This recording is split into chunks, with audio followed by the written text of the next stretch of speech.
good at softball I'm that screwed. there wouldn't be a general manager that would not claim you. I'm nervous now. I'm nervous. Good morning, everyone. Youngstown's Talk Channel. Joe and Kelin, we're just discussing here. Both of us were just drafted by our softball teams for our charity softball event out at Eastwood Field. Yeah, Kelin just now just found learned that she was recruited and she was drafted. And I laid it down a little thick to your general manager about how good you were at softball. And so now you have to come through. Oh, I apologize to the team I'm on in advance. Okay. Your manager is Ray Boom Boom Mancini. Gosh. My manager is Kelly the Ghost Pavlik. Both fierce competitors, and they know what it means to put in your time in the gym, wear your weighted vest. Did you tell them I was good at softball? Dude, I oversold you like it's nobody's business. Like they think that you were a college almost in the WMLB. It could not be further from the truth. their expectations are high for me. So no pressure or anything. Yeah. So come through for the charity, and it should be interesting at the very least. So I gotta start playing softball. Can I tell you something? The MLO Bros invited me to like a softball league a couple of years ago. Oh yeah? Yeah. And I'm like, I played baseball my entire life. I'm 48 years old, but I can still do that. I can still hit the ball. And first time up at bat, hit the ball. And I'm like, I can sprint to first base, no doubt. Like I hit it in center field, a perfectly placement, so I might get a double out of it. So I was kind of pushing it. Like I was hauling down to first base. I pulled a muscle in my left leg. Oh, God. Right? And I was down for the count for 2 weeks. And I was like, what the F, leg? Don't you feel like your body betrayed you? It did. Yes. Yeah. And I'm like, what the? Dude, it wasn't even a big sprint. Yeah, I put some effort into it. But how dare whatever muscle unraveled at that moment and decided like I had to take a hiatus on game number 1. So like first at bat.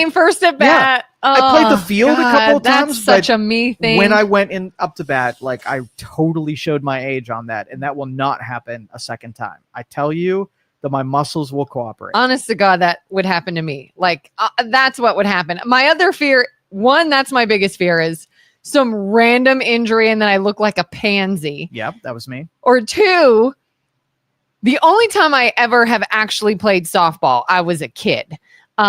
Like end of middle school and then 1 year in high school. And I got hit by a grounder, came up and hit me right in the chin. And it wasn't even detrimental. I wasn't hurt that bad, but I developed a fear of the ball and I quit. Well, that putting your body on the line for the sake of the game is exactly what I promised to Mancini.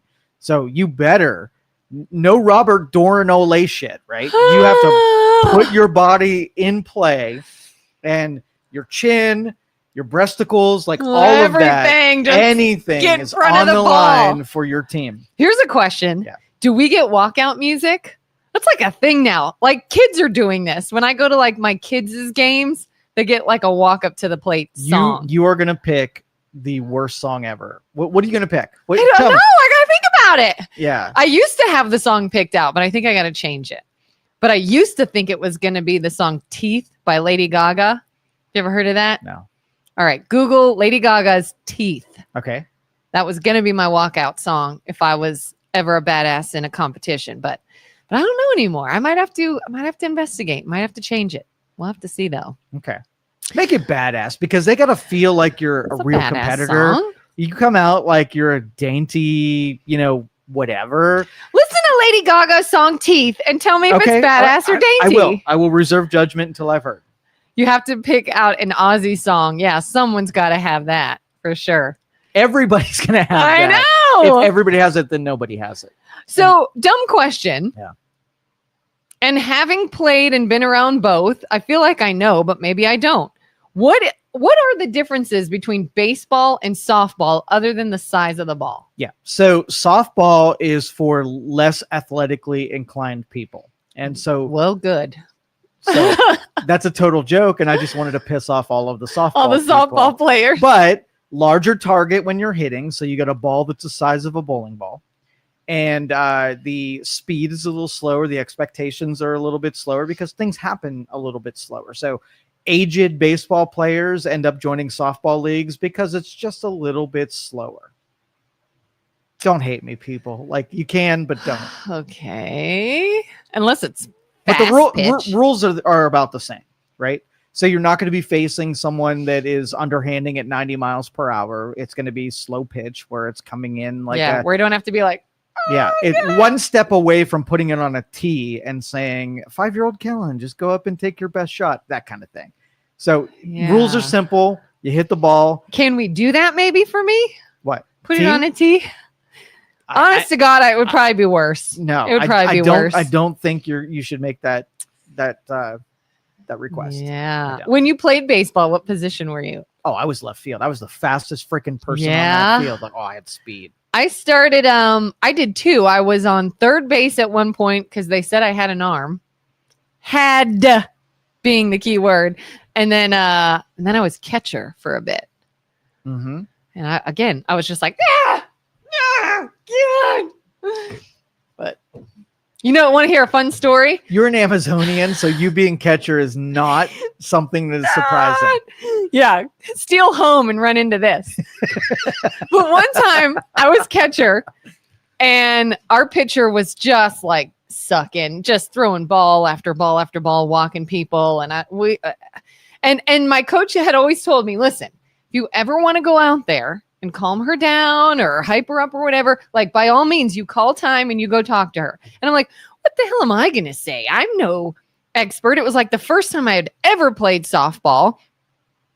I'm no coach. I got nothing. But we were in a game and we had walked multiple people and she just wasn't in it. And I just went, time.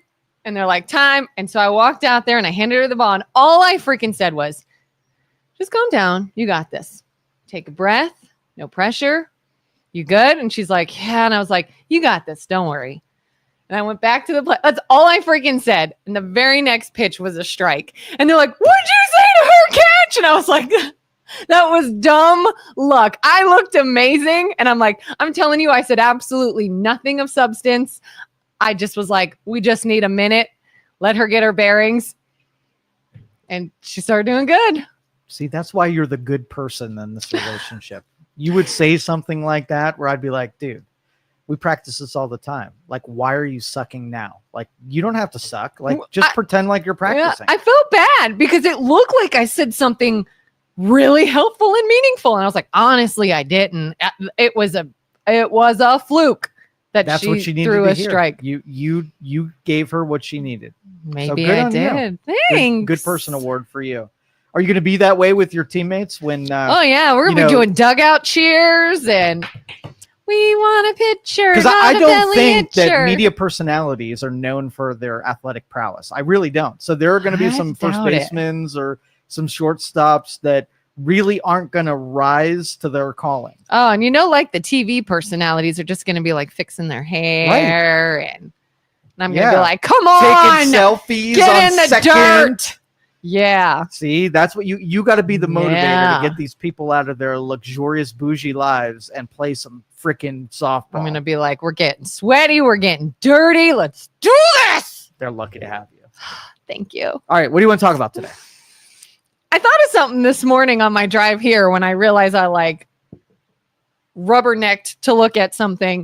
Do you ever drive by a really big fancy, expensive house and wonder to yourself, I wonder what they do for a living? You ever wonder that?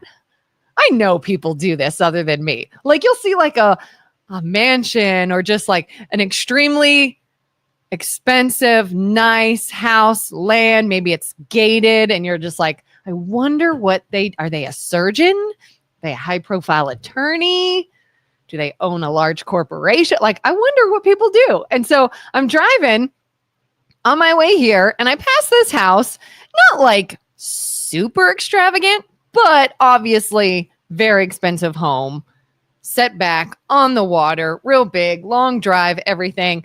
And I see this BMW pull up to the driveway to the mailbox, and a guy get out. And I went, I got to see who's driving this Beamer in this enormous house. And he's checking his mail, and he's wearing look like gray dress pants, a black colored polo-like shirt, and a black hat. And it almost looked slightly uniform-esque. Like maybe there's a company logo on it or something. And I was like, looking like, I got to see where this dude works. And I couldn't tell. I don't know. But do you ever do that? I can't be the only one who wonders this. So, lay the foundation. Why?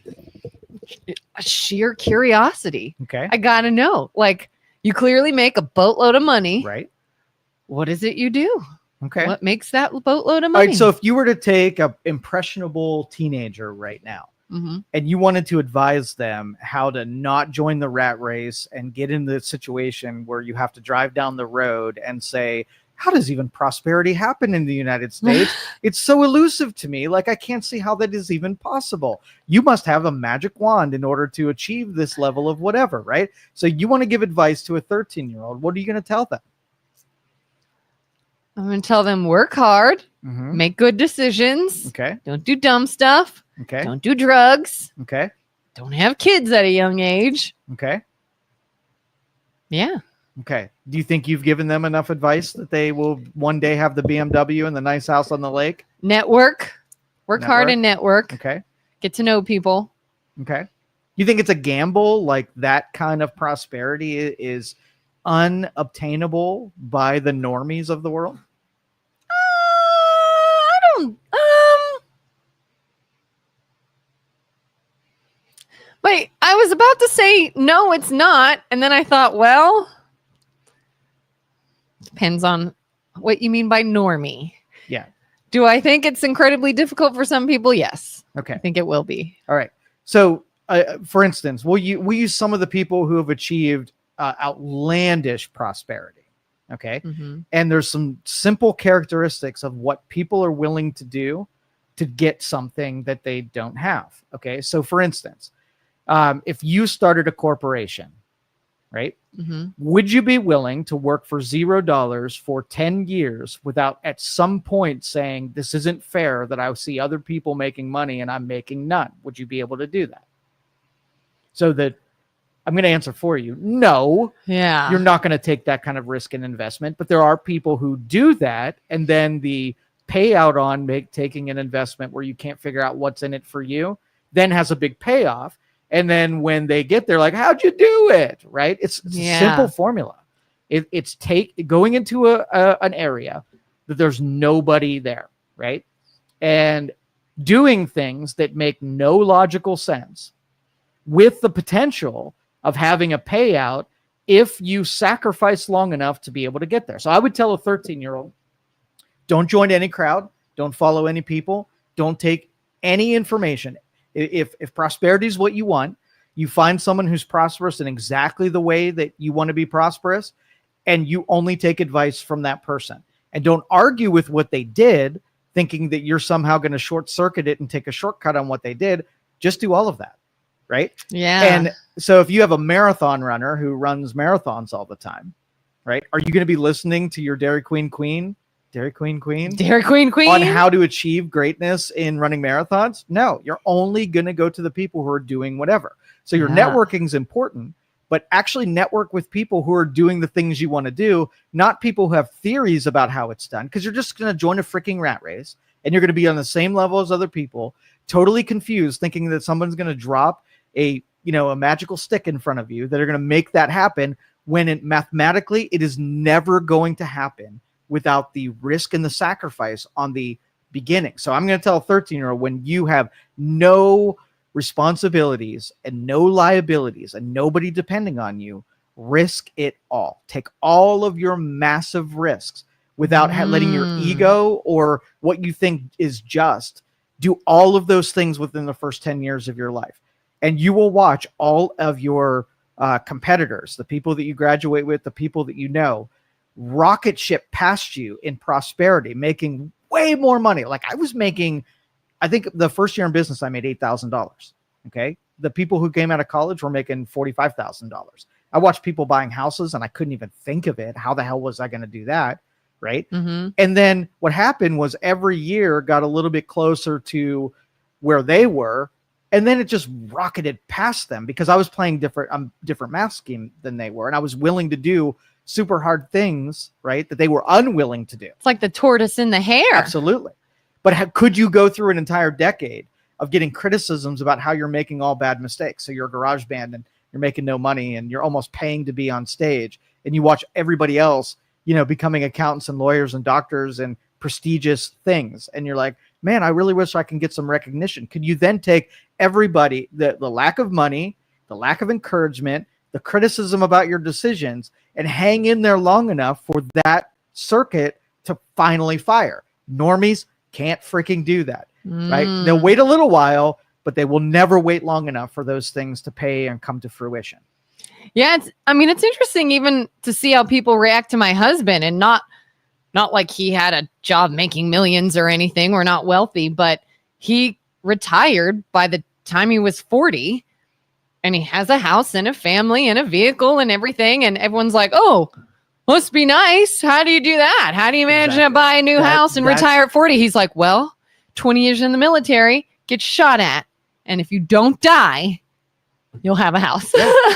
But if you join the normies, you are screwed, and you always wonder how that person does that thing and never be able to connect it, right? Yeah. If you get too late in life, you could still do it. I mean, Ray Kroc, like all of the people, Sam Walton, people who found prosperity later in life, they still made sacrifices and they still had scarcity by choice. But it's harder later because you have people looking up at you like saying, yeah, Joe, your $8,000 per year salary is not going to cut it in the real world, right? Yeah. And so, yeah, that's the secret sauce. You nailed it. Hard work, sacrifice, the injustice of not being up to par with the people that you're competing against, and being cool with the criticisms. So there you go in a nutshell. I feel like a lot of people sort of have this idea of a timeline when they get going, like you got to pay your dues in an industry for a while, and then maybe you got to do some things for no money for a while and almost build a reputation. And then how do you decide when you have paid the dues, you have worked for free long enough, it is time to now step into your own and get what you deserve? And is there like a clear-cut line that you realize, or is it just you fall into that? Or no, those lightning strikes, like, they rarely happen in the normal rat race. So if you're in it, it's never going to happen. There are very few people, like your BMW dude might have been in a corporate rat race and they got selected for something where they pay above grade. They became somebody on a directorship or a high administrative profile that comes with a big salary. And so they skew the numbers where they didn't take any big risk. They got really good at playing the rat race game. Mm-hmm. But I think everybody should use side hustles to get their thing going for a long time. And some people just aren't cut out for it. I mean, some people will do it to a point and they like their hobby and it's good enough to whatever, but it's never going to become a thing that's going to, be the next best idea. Yeah. I can, when people show up my conference table, I can pretty much profile the people that, one, are willing to pay their dues, and two, have an idea that's off grid enough to actually, be marketable. And I would say the split is about 10%. Okay. 90% are working on things that are never going to buy the BMW in the lake house and have any kind of prosperity. It's cool. And you can learn, the practical skills that when that idea comes along that you can execute it, but they don't have all the characteristics that could ever make that happen because of their, the obstacles that they put in front, what they're unwilling to do. Yeah. Like I have noticed when it comes to jobs and career, the things that I found the most interest in that I'd enjoy doing for many different reasons were not big money makers. No. And so it was like, you have to have this sort of main job to survive and do what you love on the side. Right. And then it'd be like, but what if I just want to do what I love? What if I want that to be my big job? And they'd say, well, you got to go to a bigger market. You got to go to a city. You got to do this. You got to sacrifice. You got to work odd hours. And I'd be like, no, I don't want, I want a small town family life, time Exactly. with family. But those kind of restrictions are exactly the obstacles of what normies are unwilling to do, so they will never be realized. Yeah. You've got to almost lower your expectations and know that you're going to have a nice, comfortable existence, but it's never going to be the BMW Lake House guy. Yeah. And I thought about it. I'd be like, how far do I want to take something I enjoy? And it was my realization that I would rather do it small scale Mm-hmm. and have the other things that are important to me Right. than go all in big scale and give all that up. Like, Yep. and some people, maybe that's more important. To me, it wasn't. All It right. was So like, there's I'll do it on a the famous side. story that stuck with me. Okay.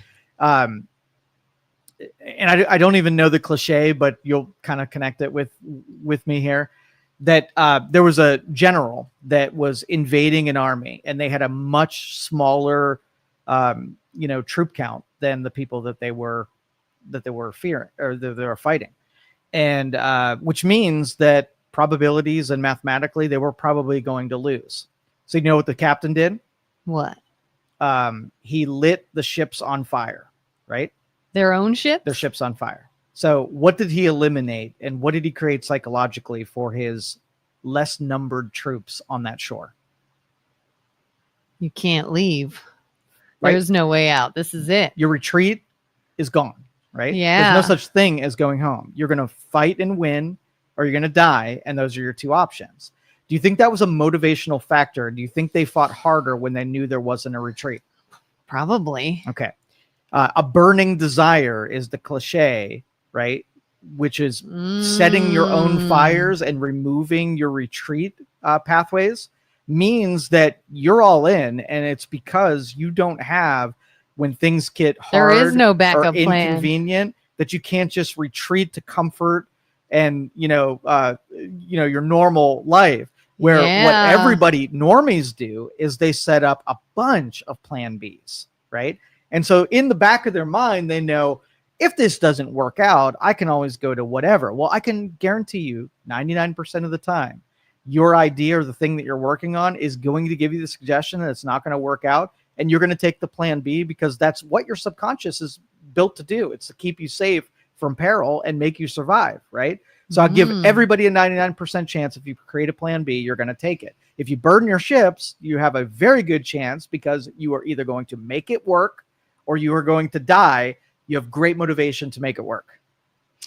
But how do you know if you're a normie thinking that way or if you're just someone that is thinking logically and you're like, odds are this rarely works? What is logic? If you give yourself a plan B, logically, you have a higher potential of taking the plan B than not taking the plan B if there isn't any plan B. But if you choose something incredibly risky with a very low success rate, right, and you have no plan B, right, aren't you just sort of stupid? No, like you're unprepared? No, you have to make it work.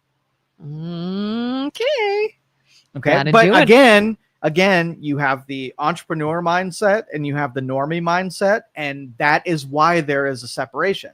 So when you explain how things work to a normie, all they do is argue, and all they get, like, I want to run a marathon. Okay, the marathon person wakes up at 6 o'clock and they get 2 miles in before they've even eaten breakfast. They do this, they do this, they do this. You get to the end of the day.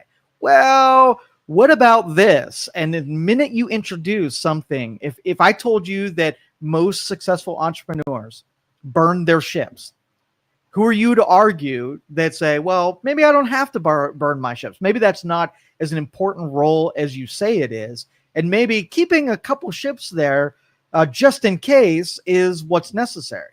I was just talking to someone the other day. We were talking about how in the morning, not like first thing in the morning, but once you get going in the morning is our highest energy point. I'm like, that's when I feel the most motivated, the most capable. I'm going to do stuff. And the later in the day I go, the more tired I get. And by the time it's evening, I'm spent. I don't want to do anything. And this person had said, yeah, that's why, I can't even work out or get anything done because once I get home from work and once it's evening time, I'm just spent. I can't do it. And I was like, yeah, I hear you. I feel the same way. And they're like, well, when do you work out? And I said, in the evening. But that's it's the worst time. It's when I'm most tired. It's when I least want to, but it's the only point of my day I have the time. Yep. I don't have it in the morning and I got to get it done. So I say, God, I don't want to do this as I do it. And you just do it or you don't, and you never accomplish it. Yeah. So we talk a lot about the Musks and the Bezos and, you know, everybody who sees someone with a big pot of money that they want a piece of. Okay. You have some people who use it as encouragement to be able to get there, but you have most people who are like, how they get it, right? And they shouldn't have that. And I want some of that, right? So that envy of other people is an important segment of, you know, like I said, some people use it as motivation.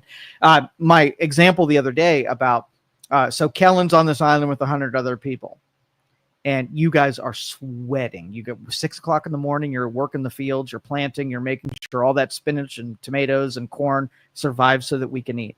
You just invested 3 months of your life every day, toiling in the sun, hard work, back-breaking work.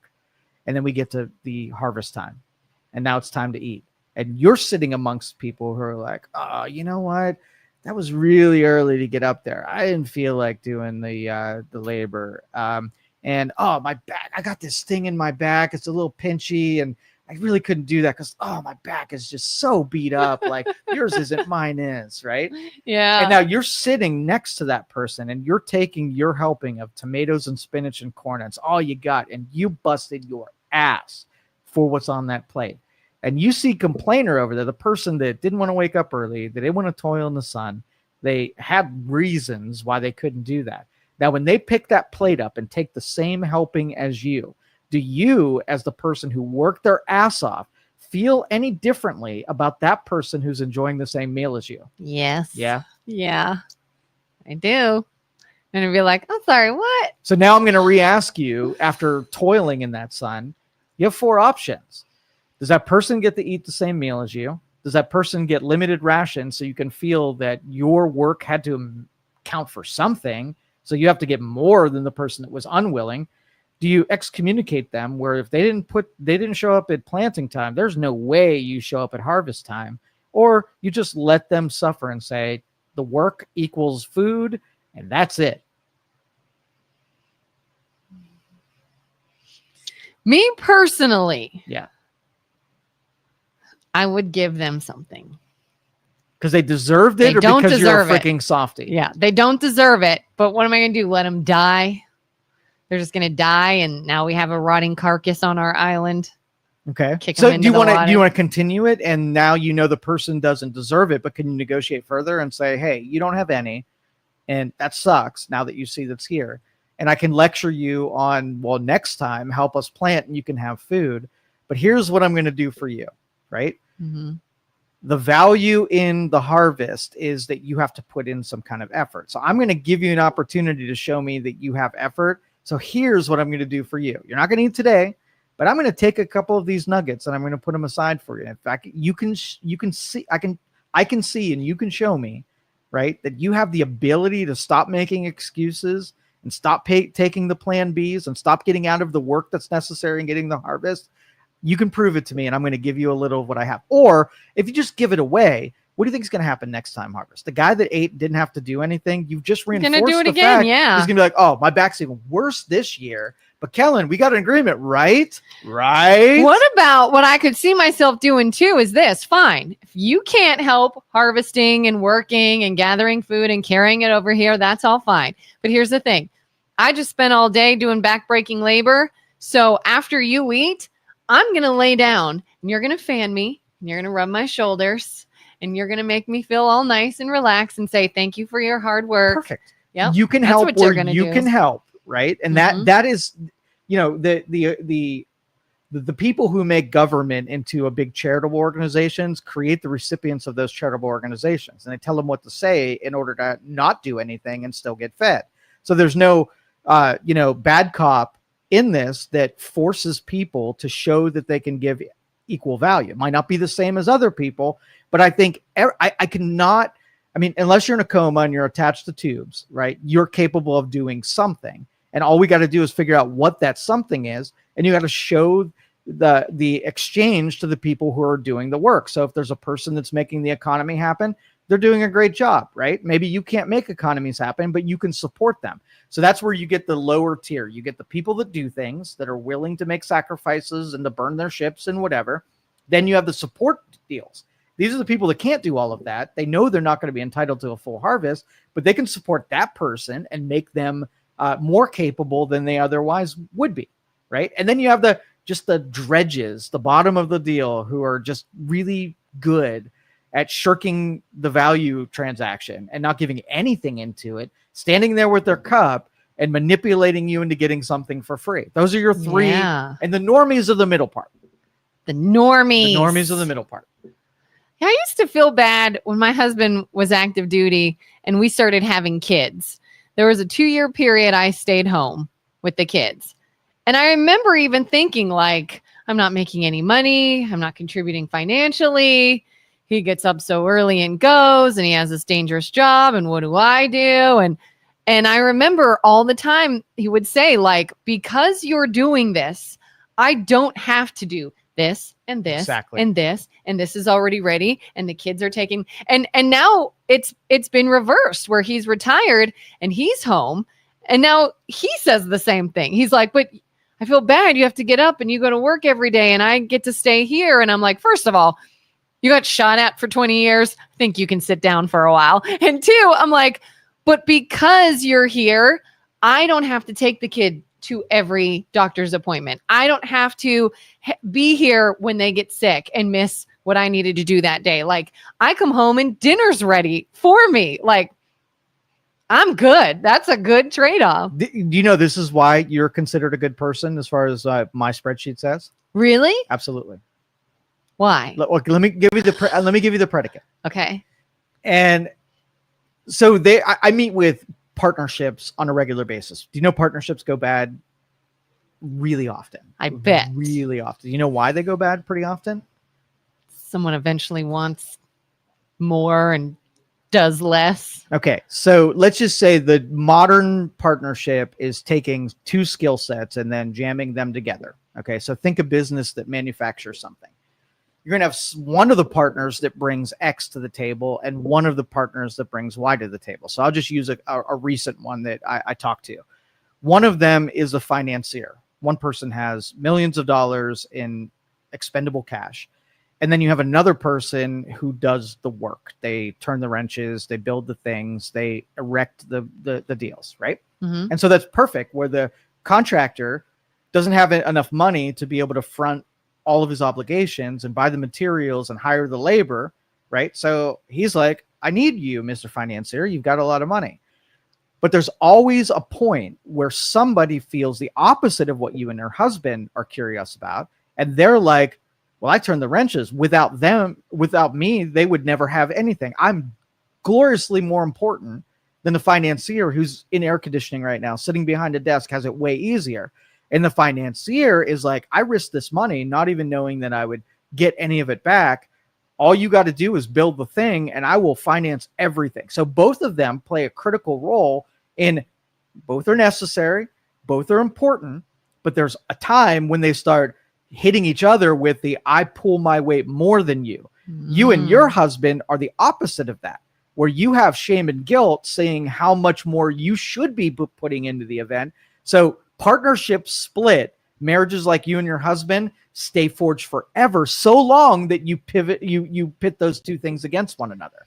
Yeah, it's kind of like you almost have to, and whether it's marriage or business, you almost have to sort of maintain a sense of like humbleness.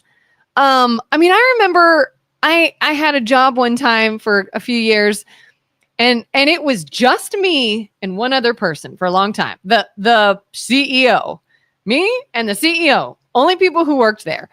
And I had somebody one time, it was a chamber, and we were very small. And one of the members one time said to me, they're like, well, all right, we know the CEO is, but really you run this thing. I was like, oh no, I'm not the boss. And they're like, no, but you run this. Like, you do everything. You keep it afloat. You run the day to day. This is here because of you. And I'm like, I appreciate that. But I know if a major decision needs to be made, I'm running to that dude. Like, he's going to handle it. I'm not. Someone's being difficult. He's going to handle it. I'm not. So I appreciate having that. And then in turn, that person's like, thank you for running the day to day every day so that I can go and handle something bigger or handle a complication. And it's like, if there is a mutual appreciation and someone is humble, then I feel like you can avoid that. Like, well, I'm doing everything and you're doing nothing. Like, it would have to be a pretty blatant situation of I'm doing everything and you're doing nothing for me to be like, now I'm mad. So unions, and my criticism of unions, and this is very unpopular for normies, and I know a lot of you out there are these normies, but unions, their main goal was to put that cooperative spirit where corporations versus labor. Well, labor absolutely thought, you can't even have your business without me, and I'm going to show you every day, and I'm going to extort you, and I'm going to force you to do things you otherwise wouldn't do because I am virtuous, because I'm the laborer, and I'm way more important than you. And then corporations are like, okay, we have an adversarial relationship. I have people that are really have a high, opinion of themselves. So we're just going to play this game against you. And this adversarial, like, who gets the win? Like, is labor more important or is the corporation more important? You and I would argue in this conversation that both are necessary, right? And both need to figure out how to be humble and to try to give more than they receive. Or you end like a partnership where the minute that I can break up with you, I'm going to break up with you because I know that I was more important to you all along, right? Your finances, like, there's going to be a point where the contractor, right, is successful enough that he doesn't need the financier again. He's super important, never would have got their start without the seed money to be able to buy materials. But there's going to be a level of success. They're going to allow that contractor to say, do I value you anymore? The only reason I had you around because you made things happen, but the minute that I can break up with you, I'm going to. And the financier is going to be like, there are like 1,000 other potentials that I could have invested in, but I stuck through you. But the minute that you don't need me anymore, I'm not going to wrap my money in someone who doesn't even appreciate me. Well, I'm going to break up with you as soon as possible. So you have all of these short-term transactional relationships that have because they couldn't see the value in the other part. So if you think that labor's not going to erode the minute that a corporation can break the union leverage that they have, they're going to do it in 2 seconds. And that's why you've seen unions shrink. Do you think unions are good or bad? Or are they good or an evil? I mean, I could see some benefit, but I could also see. There's a couple of good ones out there, like really ones that know what their place are. So for instance, if we started a union in our service industry and we got to forge it and the company got to say, here, this would be awesome. So we'll say if there's a trades union that take a group of people and put them through massive amounts of education and take scripts as to what industry needs. And they give them the script and they do all this training where they feed them labor that is absolutely perfect for their operation. Did they not bring value to the table? And now if the company was like, wow, that's really valuable, I don't have to do any of my own training. This union gives me exactly perfected people. I'm going to pay them a little bit more because they save me a bunch of money. Yeah. Those kind of transactions where you can actually articulate what you brought to the table and why it's more valuable, then I am all for that because, that is cooperative agreements. Yeah. But if I have some power where you can't say no to me anymore, we can't break up anymore, it is 100% guaranteed that I'm going to overstep bounds. And now I'm not worried about the value that I'm giving you anymore. I can force you to do it rather than I can offer to do it. And if I have 3 people that I can choose from for my labor, and you have to compete against other labor groups, that would be perfect because every element of pure capitalism is perfecting the rules of the game. And it's not like somebody gets amassed power and then they can overstep their boundaries and make labor do something they wouldn't otherwise do, or the unions can overstep their bounds and make a company do something that they wouldn't otherwise do. It would be like taking you and your husband, you both almost, you know that each other has some good attributes. But I'm going to force you that you have to stay together now. And you're not allowed to break up, and you just have to work it out. How long before your expressions towards your husband would fade because they don't do any good? I'm forced to be here.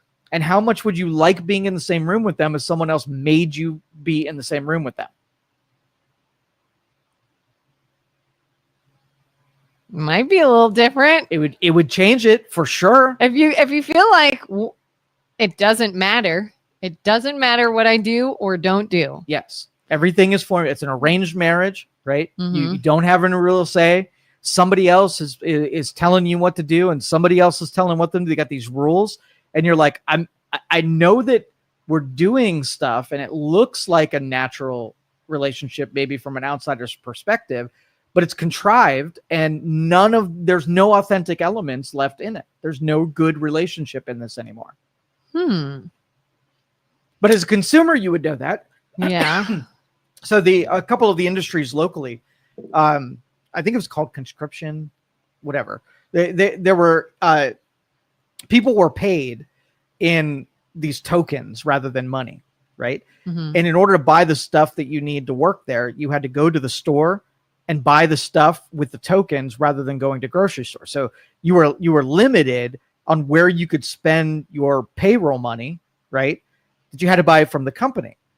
Right. As a consumer, going right back in. So as a consumer, what's likely to happen when not only are you not given the choice to shop anywhere you want, right? But you're given the limit of what you can even buy depending on what the company offered and said that was one of your choices. I'd be like, don't like that. Okay. So that's essentially when you're not allowing people to break up, right? Uh-huh. When you're giving them limited options that seem to all benefit you and nobody else. I think one of the greatest attributes of transactional sales is being able to shop lots of competition until you're happy.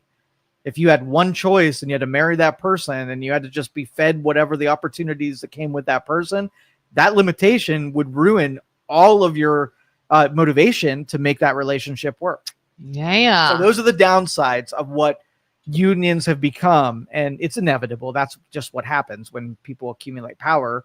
They use it as a leverage weapon against the people that they want to control. It's 100%.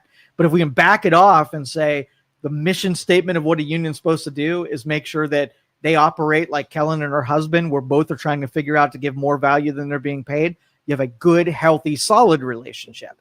The adversarial does not work whatsoever. How do you feel about situations where maybe it's not like a business partnership, but I've been in positions where I worked a job one time and it was frustrating to see.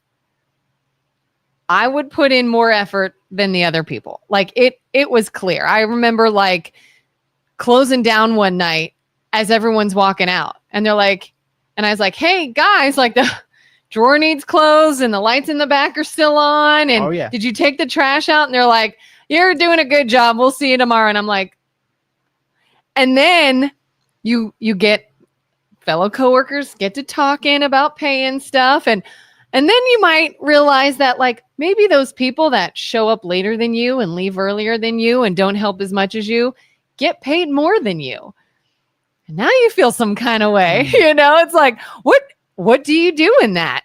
If it's like, well, I felt fine before, but then I got a little annoyed, whereas like, I'm clearly pulling more weight than them, but you know what? I'm not in a business relationship with them. It's the boss and me, and they're just slackers and they're going to be slackers.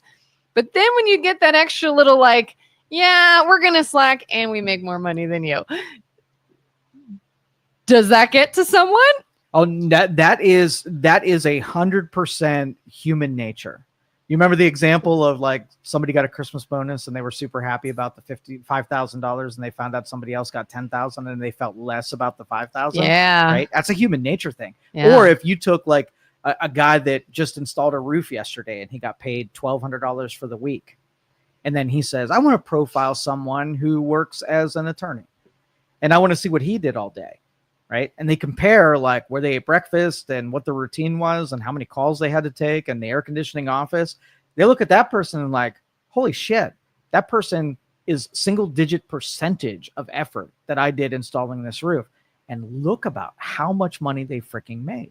Right. Mm-hmm. And so that's a limiting normie person factor where there is no, if you controlled all facets of the economy and you made things all standardized, right? I would love that. Like that would be amazing. So if if somebody goes off and takes a shit on company dime, you know, that like CEO makes blah, blah, I make a dime. So I He shit makes a on dollar, company I dime. make a dime. Yeah. Yes. So if all things were managed by algorithm and the AI basically took effort and converted it to what compensation, that would be amazing, because then you wouldn't have to worry about people not giving value, right? Mhm. If the efficiency rate of a worker is 50%, right? That means that they're being paid 50% for good product, but then tolerated 50% for not doing anything. So let's just say you had a remote worker, Bob Smith, doing your bidding, right? Mhm. You don't even know what Bob's doing that day. Right? Yeah. All you can do is have a couple of metrics to be able to say, do I owe the salary that Bob Smith's Yeah. putting in, right? Like, what's the result? So would you feel like, since you can't tell what Bob Smith is doing all day, that you're getting a good value for Bob Smith? What if he sends all the emails and he takes all the calls and he publishes enough revenue into the system without you paying him an 8-hour day, right? And then Bob probably didn't give you 8 hours that day. Mhm. Would you like to change it so that you didn't have to pay Bob 8 hours a day when he clearly didn't give you 8 hours? I mean, I'd have to measure what his time did. Exactly. If you had an 8-hour day, but you got minimal done, that doesn't make me feel better I than don't, if you had a few hour I day don't like, and got a ton I don't done. like hourly rates, and I don't like salaries, because all it does is gives the probability that you are probably paying for something that you're not getting. And you have to tolerate that vacuum of nothingness to get the somethingness. So if you It's don't a have terrible way of hourly doing and you don't have salary, what is it based off of, like What a you do. transaction of what was So if done? you paid a landscaper, right, would you Uh-huh. rather pay someone by the hour to do your landscaping or by the job? They quote you $850 to do it. Do you now care how long it takes to get done? No. But if you're paying them by the hour, right, do you think they move slower on the hour? Probably. If they're getting paid by the hour, that's always been my fear. so because there's a pressure, Yeah. right? Because if it's by the hour, you can pad some of those minutes to make more money. But if you know you're only getting X, there's a pressure to get done sooner and quicker, having checked all of your boxes, right? Yeah. Human nature. That's just human nature. But in the future, that will not be the case. We'll not be on salary. We'll not be on hourly, because it's just an inefficient mess. Yeah, I've even seen people have complained to me who were hourly, and they'd say, "Oh, well, but if I take off, I don't get paid, and if I do this, I don't get paid, and it might be nice to be on salary." And I say, "Yeah, it's nice that I can take off and get paid, but do you realize I can also go over or do something on the weekend or do something earlier, and I'm not." So yeah, it's just a bad model, and that's why technology is going to allow us to get away from that, because consumers would never sometimes go to the grocery store and pay and not get a grocery item. It's got to be a 1-for-1, and the only way to do that, if you pay for landscaping and get landscaping, you know you got a good deal. But with compensation on labor, you end up paying for a lot of stuff, and then if you've got a great person sitting in front of you, you probably get good value. And if you don't have a great person, which is the majority, then you're probably getting hosed. yeah, like I used to get so frustrated with myself because I would feel this feeling of like anxiety and dread and rush and hurry. And in the mornings before work every day, I got to make sure I get there in time. I can't be late. I got to make sure I have everything. Do I look presentable? And all this worry. And I got to get there and I make sure I clocked in and I make sure that I'm there a little early in case this happens and whatnot.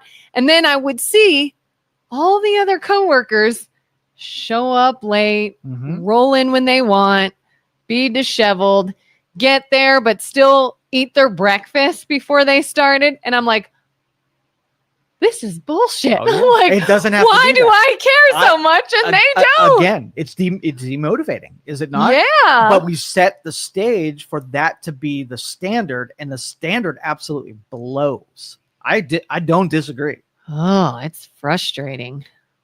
MLO bros are saying, want to see increased output, make everyone commission or pay on cut of profits. That's exactly right. Yeah. Yeah. Just limit what exposure you to have to inefficiencies to zero inefficiencies. Make it all performance based, and then you don't really care about getting shafted by someone who's not doing anything. it gets reflected in what their compensation is. That should be 100%. You know who's going to push back against that?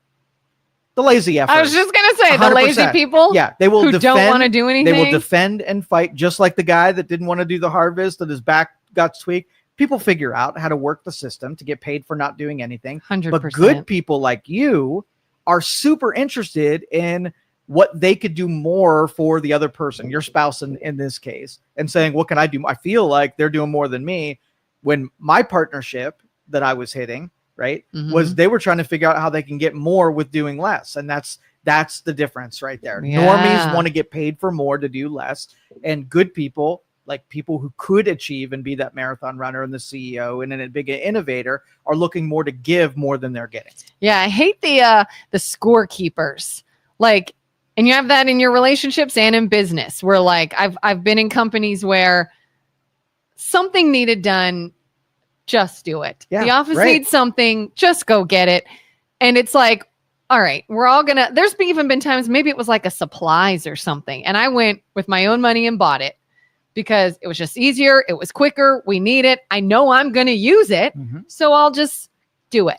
And then you have the scorekeepers that are like, no, I don't get paid for that. So I'm not doing it. I'm not going to see anything from that. So I'm not doing it. I'm just like, you don't see that you're going to use that too.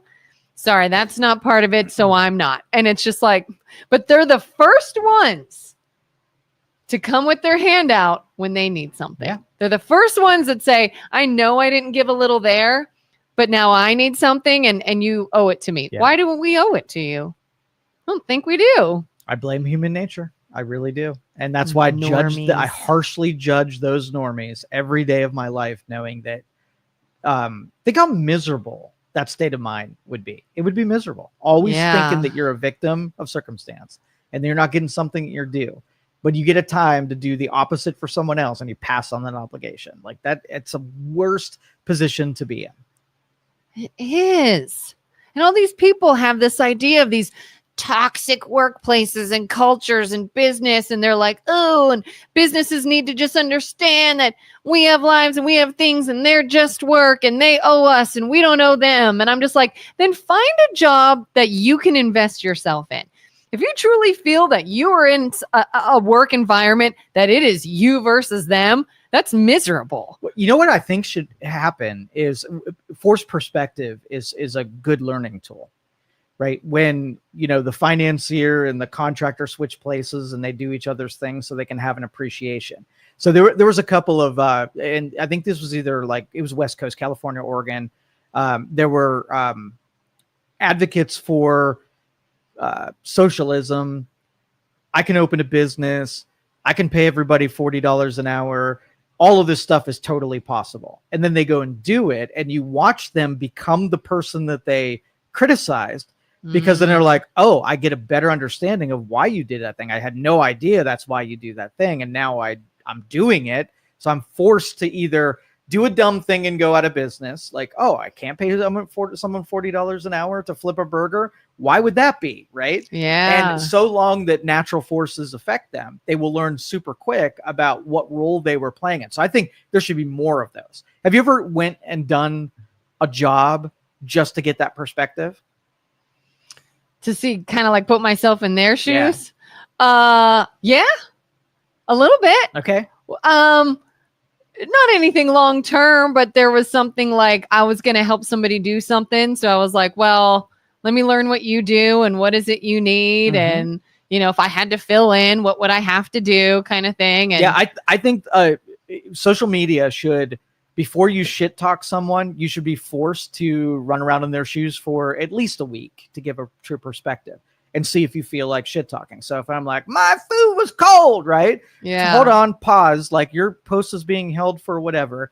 Want you to work a restaurant for 1 week and then see if your claim of cold food is still as, you know, creating conflict in your head as much. Yeah. And once they do it, they're like, these poor servers go through a lot, and cold food is not, you know, it might be a priority where they would never give you cold food on purpose, but look at the 5,000 things they are doing at one time. And holy shit, that's hard. I have a better appreciation for what they do.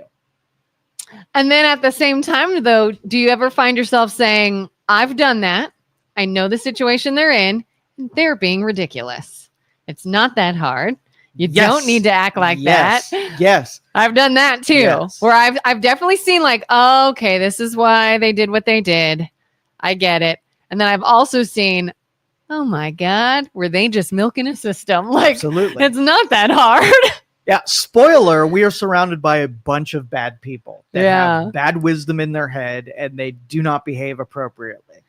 And that's kind of what yesterday when we were talking, we were joking around about me being a Karen because I was judging some workers I saw at a place of business because I used to work there and I used to do what they're doing. So when I made this judgment in my head about them, it's like, I know that you can do that. I know what it takes to work here. And I know you're being lazy and you don't care and you don't want to be here. And I say to that, if it's that obvious to a customer that you don't want to be there, you need to find somewhere else to be. Absolutely. That little segment turned into an hour of ranting. It's what we do. It was all it was the dude in a BMW sitting in his driveway. I just want to know what he does for a living. Captivated you. Pilots, I've heard, maybe CEOs of hospitals or something. Because I hear like our area has a bunch of people that work in Pittsburgh and do all these things and they drive because our area is desirable and low cost of living. Yeah. Especially out like with farm country and stuff. Kelin, back in my day when I worked there, okay, boomer, see? That's right. Back in my day. These damn kids, they don't know how to hard work. No respect and no work ethic. For their elders. They're just on their Xboxes playing Mario Kart. Playing on their Nokia cell phones. I was going to say something. I forget now. Oh, no. What were you going to say? We were talking about, our area is desirable. People drive from Pittsburgh. What do they do for a I was living? going to switch gears completely, I think. But now it just Mario Kart, Xbox. Are you trying to help remind me of what I was going to say? I'm walking it back. You thought of something as I was saying. I'm just curious. I've heard pilots, CEOs of hospitals, people in Pittsburgh, working in Pittsburgh, but driving here because our area is desirable. Mm-hmm. So what must these people do? All right, moving on. Oh, what else you got? Thought that would help you think of it. But thanks for trying. All right. Just interrupt if you think about it. Okay. What do you got? There were a couple of political topics that we didn't address or hit yesterday, and when I was looking back through, I was like, yeah, that would have been a good topic. But again, I forget these things too, so we're in the void of like, I don't know what to talk about right know what I saw this morning? What? I saw this fake AI ad of Donald Trump in the American Eagle jeans, and denim shirt, and he was laying there, and it was like, Trump has good jeans, the best ever, or something like that. And I don't know how I didn't see it before you brought it up the other day, but since we talked about it, it's freaking everywhere now. Best ad campaign ever done. Yeah. Did you see American Eagle release a statement? I don't think that was real. No, I don't think that was. Do you think the ads are the statements from what's his face, the fired CEO from Astronomer? There's like a bunch of stuff released that was supposedly from his like now ex-wife. And I wonder. Probably not. A lot of what we see is drummed up that gets circulated and it was not real. Believable, like, yeah. And I think it's things like people want to believe. Yeah. Like she's just it would be a good, perfect drops. Storyline. Yeah. Everybody wants to get on that side. But why hasn't the white or the HR lady gotten as much heat as he did? It's a little unfair. She was a whore. She was equally as guilty as he was, sacrificing a family. Yeah, but we're not running her through the. Did she resign? She did. Yeah, she did resign. I Life destroyed. I feel like I'm seeing similar amounts of heat for Bullshit. her. She also lost her job. Yeah, she resigned, but I'm sure it's a we'll let you resign, but you're going to be out of here thing. I don't know. I still wonder if it's the whole because he was in a position above her, that he should have been a better leader. He should have been the bigger whatever. I don't know. I just wonder if that's why. I see a theme that it's very easy to take shots at a rich white guy, and everybody else who's not that, we kind of give them a little bit more of a pass. So I think we have an eagerness over that. Maybe. And he also released that stupid apology. It was dumb. Trust me. That made it worse. It did not. I think. It fueled did. the fire. It fueled the fire, but it didn't make it any worse. The things that went wrong are the same thing. Do you think he's a douchebag? Yes. So a douchebaggery statement is something a douchebag would write.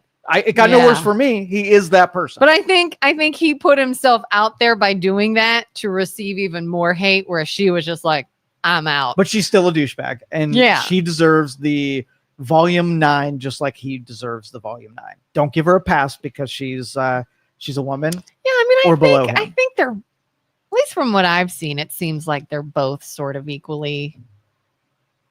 I really feel like it didn't feel as though he got more flack until he released that statement. And everyone went, oh my God, dude, like that wasn't an apology. Now you look even worse. Yeah. I think she maybe did the smarter thing by just go away quietly. Right. Maybe she was better at responding to it, but I still feel like we were eager for him and we were just like, she was a casualty that not going to really take aim at the one. Yeah.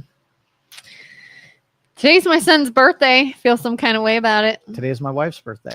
Is it? It is. Happy birthday to her. Yeah. Aw. You probably don't want to say how old she is. 50. She don't care. It's her 50th? Yeah. That's exciting. Mm-hmm. Oh, it's my son's 10th. So they have big birthdays. Yeah. Yeah. What were you doing 50 years ago? Was I doing 50 years ago? Were you? I was -2. I was say, were you not even born yet? I'm sure. -1.5, I should say. Yeah. Thank you, sir. Thanks. I was having a baby. Yeah. That was an experience. But like how fast time goes. I was thinking that every time my kids have a birthday, I guess any birthday, does it ever make you think of like your own mortality in life and what are we doing? And we're on this planet for such a short time. Yeah, and like every once in a while I'll have one of those moments, but it's not a common occurrence. What about, I have them too if I'm stuck having to be somewhere and it's like really boring and really just doesn't apply to me. And why am I even here? Have you ever done that where you're like, life is so short? Yes. That. And I'm wasting my time sitting here. Yeah. Oh, I started holding meetings where I basically, I was on a bunch of boards and when you're on a board, okay, it's not every one of them have been out. Are you bored? I was bored on that board because here's what it is. It's a bunch of people that get together and they pick the longest template for having the most extended amount of time to do really unimportant things, but make them seem like they were super important and critical. And so I resigned from every board that I was on, not because I was on the Kiss Cam or anything like that. I resigned from the boards because they were inefficient and I was only necessary for like 1% of them, but yet I had to sit through all of the other bullshit. Right. And it just was not for me. So when I start doing meetings and people want me to be on the board, I tell them that I'm not going to go on the traditional board side, but I'll be an advisor. So if you want to pull me in and speak on behalf of something that's in my wheelhouse and it takes 30 minutes or less to be able to address that and people ask questions, I'm in. But you got to make these networking things and boards. They're more little. Yeah, they're more about the social engagement of the people. They're little social cliques rather than they are getting stuff done. And that shit is not for me. Yeah, I guess I see that. We used to have, for my old job, it was a board retreat. It was a full day of meetings. A company was hired to come in to sort of be like the mediator about how we're going to discuss ideas and whiteboard it. And you know, they even brought, they would bring, what are they called? Pipe cleaners, colorful pipe cleaners, and just set it everywhere for people to fidget. Because you had to sit there for a full day. And they said, we understand some people need to fidget to think. So you had your little fidgeters during all this discussion. Like a snowflake convention. Yeah. This sounds good. And then there was lunch and these group works and brainstorming ideas. And I try to think, whatever came of those? Like what big, and it like people from economic development would come for a little bit and tourism, and let's come up with these great ideas for our region and what's going to come of this. And I'm like, maybe an idea would get seen through fruition. I don't know. It was a lot. I think those things should be audited, and you say your total cost. Let's just say it costs you $1 million to take all of your staff to a place to do a brainstorming session.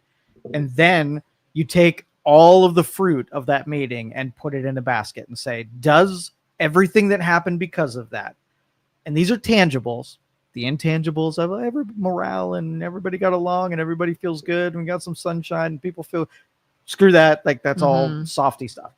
But the tangibles, saying, can we get the tangibles for less money than the day-long retreat that everybody sacrificed the time and resources to be able to get? I bet you got about 1%, something that on the marketplace by purchasing the fruit of what came of that could have been bought for about 1% of the cost. Yeah, I mean, and there was a lot of discussion about here's what we spent on this year. You know, you got to vote and approve the spending and approve the books and answer questions about different things like that. And I'm like, all right, well, that's got to get done, I guess.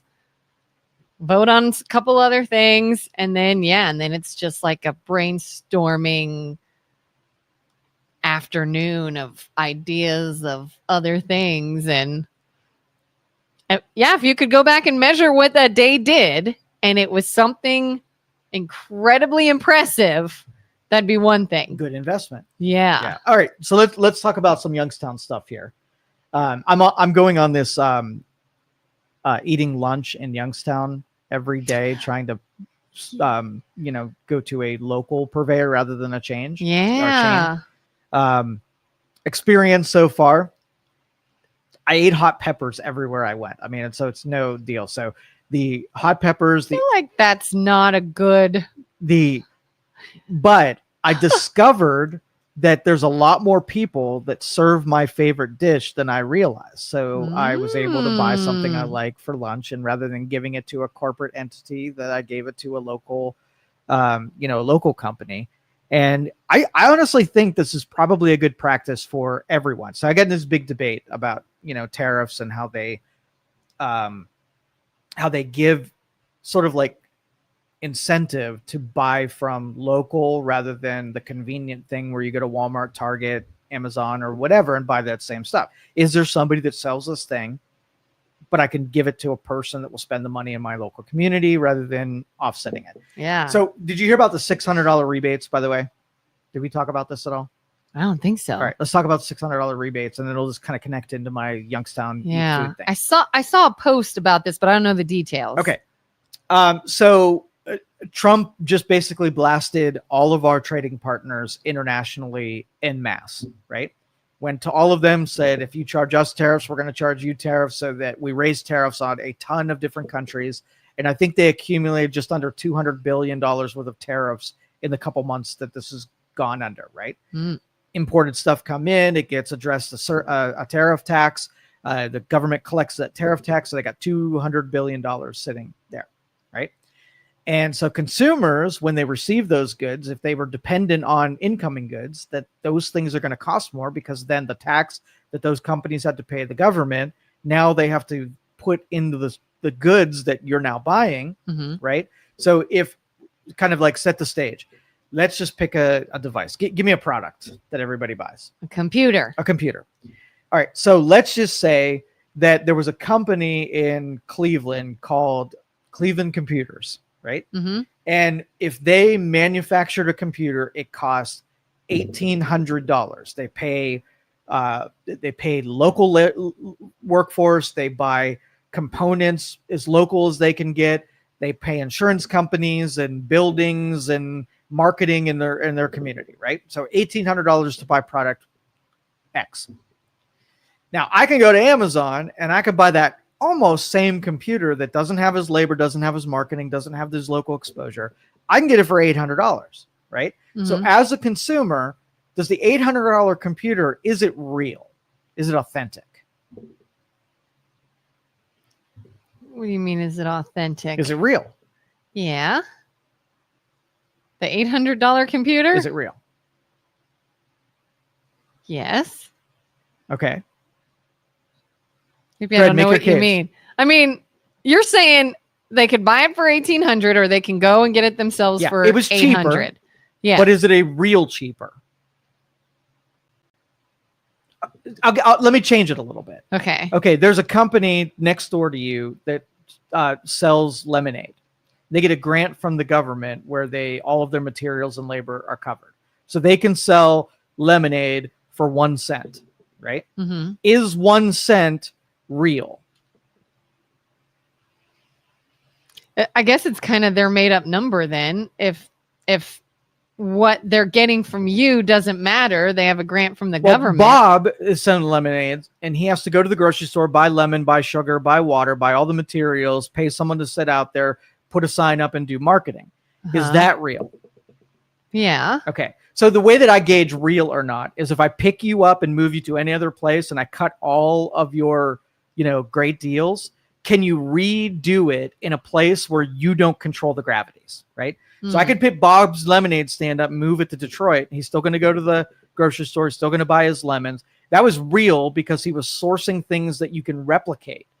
If you take a special deal where you have a phone that has lithium in it, and in the lithium in the United States would cost 10 times what it does by exploiting a child in South Africa, then this phone is not real, because if I picked you up, took that resource away from you, and made this phone in Minneapolis, this would cost 10 times what it would be before. So you'd have to pay $4,000 for this phone, or $1,000. So in order to keep your inauthentic 1,000, what is necessary is you either have to have a subsidy, you have to be exploiting someone, you have to be getting a deal that somebody's not following the rules. Mm-hmm. So if in South Africa, the lithium, we put a realness tax on it that made it cost the same thing that's in Minneapolis, would you import the inauthentic lithium that you're only getting because of the special deal versus shopping at the one that's in Minneapolis? So you kind of, that's my definition of real. Okay. All right. So through the trade game, we've made product importation more authentic because now comparatively, when I go to buy that computer from Cleveland Computers for $1,800, I turn around and go to Best Buy and I see parity between the real one, right, and the fake one that now is real. Now, as a consumer, if you're used to being able to buy an $800 computer when everything else costs $1,800, you feel like that was real. Yeah. And if someone takes that away from you, is that a cost increase, or is that shaking you into a reality that always has been? Yeah. You just didn't realize that it wasn't real all along. Yeah. Just like the 1 penny lemonade. If you were buying it for a penny, you thought you were getting a good deal. You're like, why did prices go up? Exactly. No, they didn't. They just went back to market value. Should have been. What it should have been all along. Okay. Okay. So these tariffs eroded that perspective and made it's not 100% parity. Like that computer might cost $1,200 rather than Cleveland Computers $1,800. But now the government's sitting on $200 billion that then they can do something with. What would you suggest? Like there's 3 options that they can do with it, right? Direct to consumer, where they can give the people that bought the products for an increased rate a stipend back to kind of make that pain a little bit easier to take. They can either subsidize industries and help some of the competing industries that no longer exist here. So like if China was doing or South Africa was doing lithium really well, and so all the industries in America decided we're not even going to do lithium. Like we can't compete in that. So there are no competitors to lithium. So we can use some of that money to inspire new competition and help industries to start again once they've been decimated by overseas stuff. Or 3, we can pay down the national debt and take the pressures on our economy, increase the value of $1. All right. So of those 3 things, which would you do? Or maybe a multiple of those 3 things? I was really leaning towards the second one. Okay. Because I feel like if we can lessen our reliance on someone else, do it here. Okay. That's going to have multiple benefits. Okay. The third one sounded pretty good. Okay. Increase the value of our dollar. Yeah. So long that we protect it. Yes. The first one sounded good. The first one's kind of that like immediate gratification that like a little kid would have. Ooh, give me the money.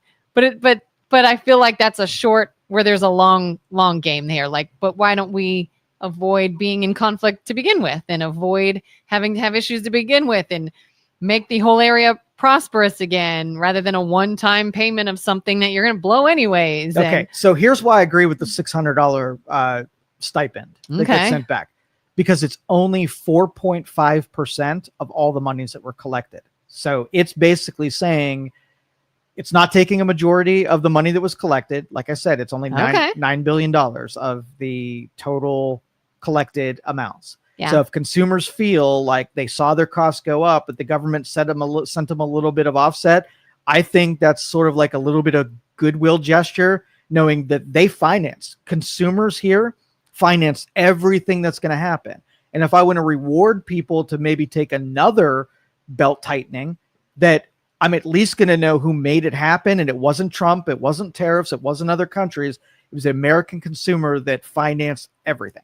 Okay. So that's why I would do that one. You think the typical consumer would look at it that way? It's going to take some marketing. So I'm going to send you a check, and here's why I'm doing it. So everybody knows that this is a thank you for carrying this load. Okay. So number 2, as far as getting industry subsidized, I want about 50%, right, of everything. So 50% of what they collected to go towards subsidizing manufacturing in all of our weakened industries because of past administrations and how they decimated manufacturing. So I'm going to take 100 billion. I'm going to parse out the 9 billion that I already gave to somebody else, and they're going to get $41 billion. And I'm going to take my my directors and the people who represent different industries in the Commerce Department or whatever. I'm going to find out like where the biggest expense for people were. Maybe it was electronics. Maybe it was chip building. Maybe it was, durable goods. Maybe it was retail goods, whatever it was. Right. And I'm going to spawn Small Business Administration to get some of those industries financed, developed in real short order. So let's just say now the car industry doesn't need us, right? We just level the playing field. Our car industry they don't need any help. Solar and alternative energy, they don't need any help. They had 2 decades of, really just slush funds of money. So they're okay. Exactly. Materials is probably our biggest one. If I go back to the Industrial Revolution, what fueled everything? It's your raw materials and your resources. So if we get all of our aluminum and our steel, everything that we use to build all other things, and we allow other countries to field this out completely, then even when we build stuff, a majority of the resources it takes to build our stuff came from another place. So I'm starting there with our raw materials industries and getting, for instance, Tesla's doing a lot of battery development, right? And they are buying a lot of their materials and doing their own refining here in Texas, right? Mm-hmm. So they're taking Minnesota lithium and cobalt, whichever the two, and they're doing on their self-refining.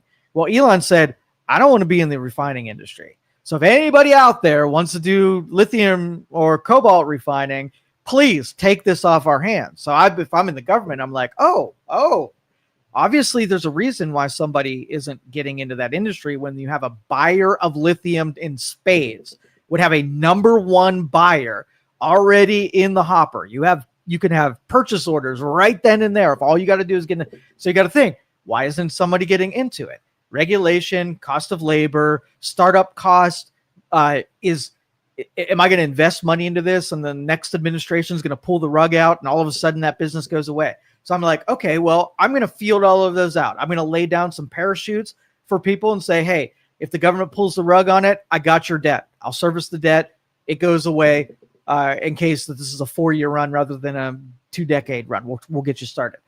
Maybe it's scaling it up. Maybe you're a small company that can do lithium, but you don't have a big facility and there's no way you're going to build 1,000 batteries a day like Tesla needs it. So maybe it's a scalability issue. So the Small Business Administration helps you in the financial department and also connecting you with people who are good at scaling to make you into a player that can rival what Tesla was doing.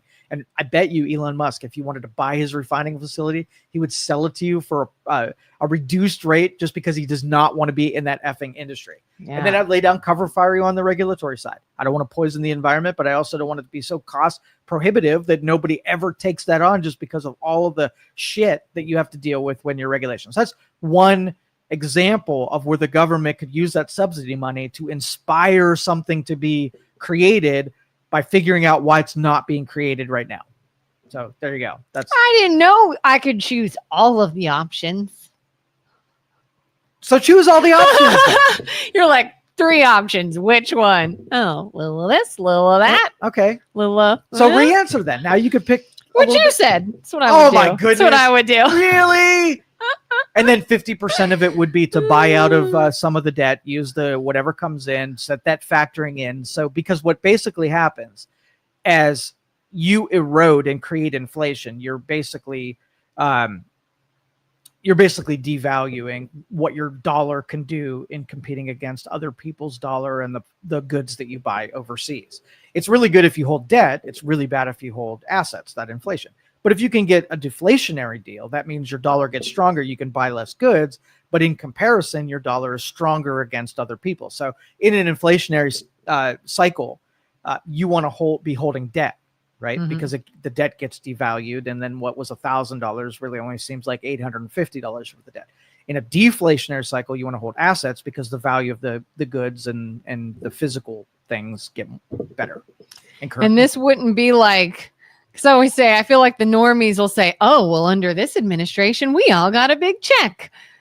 We did that with Biden, too. But this one is actually money that makes sense. If marketed well. If you truly, like I explain it to you, if I did the things that I just explained to you, you're like, okay, well, that sounds like a pretty rigid plan and whatever. But if you say nothing and just do the thing, then people are going to come to the conclusion they were buying votes or whatever. Yeah, because isn't it frustrating though? You got to market it well and make sure that information reaches the people, because a lot of the news organizations that are meant to push out information will try to spin it to be a bad thing. Yes. Because they don't want someone to look good. Yeah. So then it's almost like, well, is this a good idea to do if you can't get your point across as to why you're doing it? Because I think that's the biggest challenge, is getting actual information to the people, what you're doing and why it makes sense. Why is this a good idea? Well, I don't think that they're going to market well, and I don't think it's going to matter. I don't. I mean, you think that some people will feel different ways about it, but it doesn't really matter in the end. I don't think it's going to be a big hinge. So that's why I don't think they're going to work real hard to be transparent in that way, because I don't think it's going to matter. I think voters are really...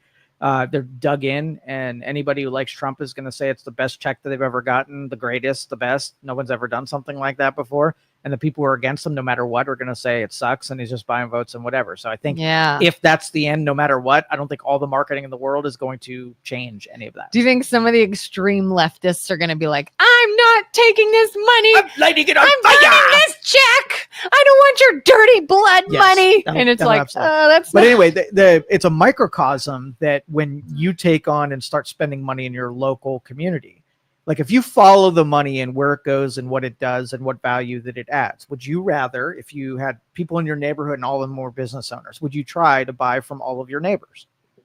Yeah.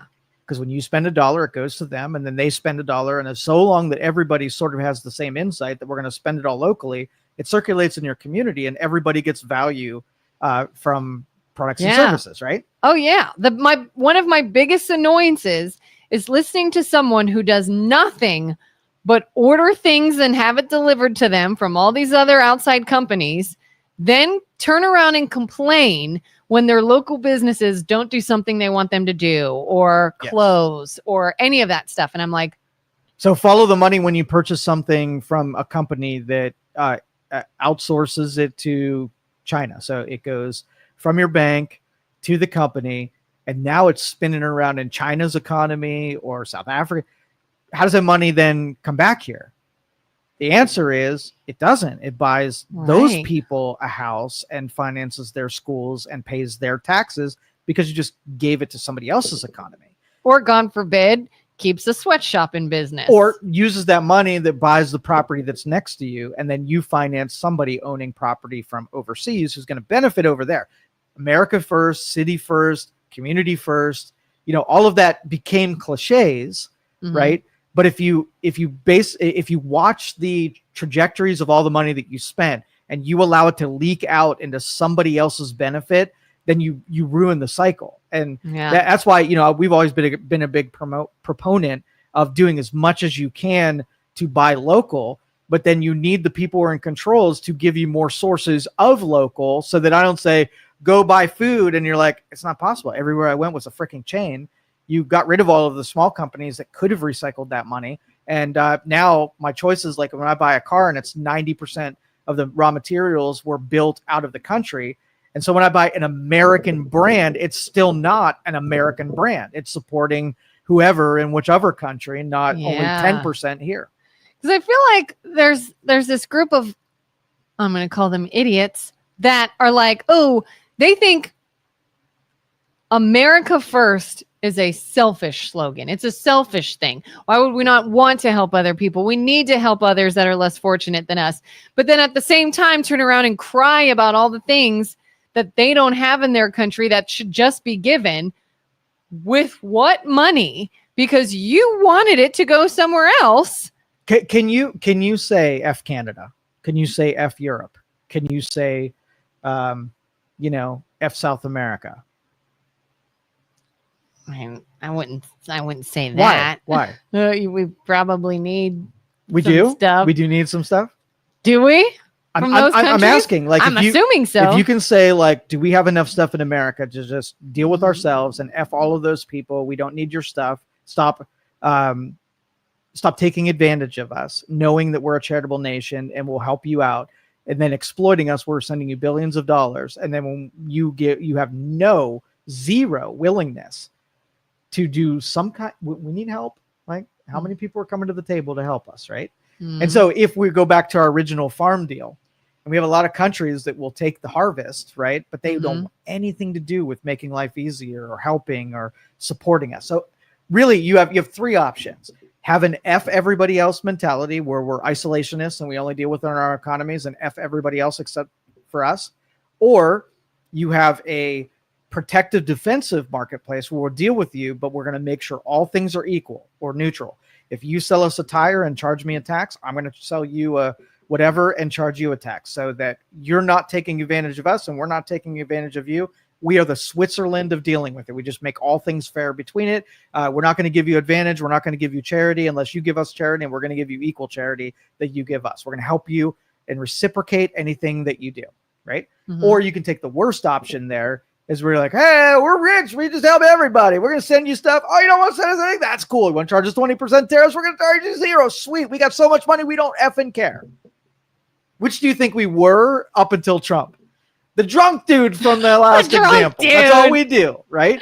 Yeah. But it wasn't even charitable. We gave money away for power and control and sort of like soft power, right? Yeah. We gave you money because then somebody who didn't have the national interest, right, the Hunter Bidens of the world, would peddle whatever they do to countries that liked us because we gave them loads of money, aka Ukraine. And then we just package it up in it's money for food for foreign starving kids and money for this. Not the case, dudes. And even now the war in Ukraine, like, they want you to believe that if you're hostile to giving money to Ukraine, it's about that you don't support them defending themselves against Russia. When in reality, one of the most corrupt countries in the world that has been taking money from us for all time doesn't know how to get $1,000 bills to get cut in half and go missing and buy people Ferraris and big houses and whatever, not objecting to that whole corruption thing. Yeah. It's the defensive thing. And it's just not intellectually honest. Yeah. I mean, when everybody was fighting about Iran and bombing them, and now that's going to start conflict with us. And my husband's like, do you not know they've been coming after us for years? For years. They'd kill us tomorrow if they could. But that started the conflict. you're right. They're idiots, and it's so stupid. And I don't even like talking about it sometimes because I can hear. You ever hear your detractors, the people you know would be arguing with right now, and the shit that they would say? It almost makes me like, I know what they're saying already. I don't even want to. Like I can just hear it. I can hear it. Billy says everyone that gets a check should have to take a class ending with a quiz to get it released. Like a responsibility quiz. Can you be responsible? Do you know what this money is? Just have the author, just a quick email. What is this for? Right? And all you got to do is multiple choice. This is because I've been a good boy. B, this is for an offset because I paid a little bit more and I helped finance the government in this new sort of like angle to right what's been wrong. Or C, so I could get a color television set that's above 55 inches and hang it on my wall. Go. Which one is it? The government's bribing me for my vote. You answer it wrong. It's like, oh, I'm sorry. You'll have to come back next quarter. Your money goes to someone else. Yeah. That'd be even better. All those people that are like, I don't want that. I'll take it. Here's all those people that'll take it. Mm-hmm. Do you promise to spend this on American goods and not support people who dislike you in other countries? Yeah. Yeah, I promise to do that. Carl says, I don't even find chain restaurants are cheaper nowadays anyway. Good on you for eating at local eateries. Absolutely. And I did. I kept a tally of what my expenses were, what I would expected to pay on menu items from a chain store. And it was almost identical. There was one, like Billy's actually here. I wrote it, heck yeah. I ate it, heck yeah. My lunch average when I was doing this was about $30 some after everything I had, drinks and whatnot. And I went there and it was like $7.90. I had a big cup of water free of charge and 2 hot dogs with toppings, and it was less than $8. So that brought the average way down because that and it was premium shit. Like it was not while you're doing this. Yes. If you think about it, maybe keep in the back of your mind while you're there, can you let me know what gluten-free options these places have? Because that's like my biggest thing is I've wanted to do something like this. Like, hey, I've never been to this place. Let's check it out. Or I've never been to this place. Let's check it out. But like my daughter and I have to be gluten-free. Right. And unfortunately, that's harder to find. Not impossible. But if it could be something other than a salad or just a hunk of meat, like if you could wow me with a delicious dish of sauces and seasoning and variety of textures and deliciousness. I don't want a plain salad and I don't want a plain hunk of chicken. Like, give me a good meal that is gluten-free. Woo! Sounds like it sounds like the whole gluten-free thing is a lot of effort. Like, do you have any interest in just shedding the sensitivities to gluten and fixing what's wrong with the immune system? Well, yeah. And what's funny is like I could eat gluten and feel fine. My daughter was diagnosed with celiac disease and has accidentally taken in gluten and felt fine. We're very lucky that we don't immediately get sick. Some of my family members do. Like if there's even cross-contamination, instant sick. Right. But we still have to avoid it because we're told even if you feel fine, you're still destroying your intestines and at an increased risk of all these other issues and cancer and all this stuff. So I'm like, well, don't want that. I'll just avoid the gluten as much as possible. Yeah, I would do both. I would try to sample out a lot of gluten, but at the same time, work in the other direction and fix the problem. I mean, the processed foods. How do you do that? Well, you're probably still sampling the thing that's causing the disease. The over-refined stuff that you're purchasing and eating and whatever is probably continually poisoning and ruining the bacteria and the body's chemistry. And so I think that if you give your body a time to heal while you're sampling non-gluten stuff, that you might be able to remedy that. I know certain people who, when they buy their wheat and they buy, spaghetti noodles or whatever, they buy it from other countries because everything that you can get here is creating more of the problem that, cause the sensitivity issues. I've heard that. Yeah. I've heard people say you can go to like Italy and enjoy pasta and you're fine. Yeah. And then I've looked into it and some people say that's a myth. That's not true. There's gluten, it's gluten. No.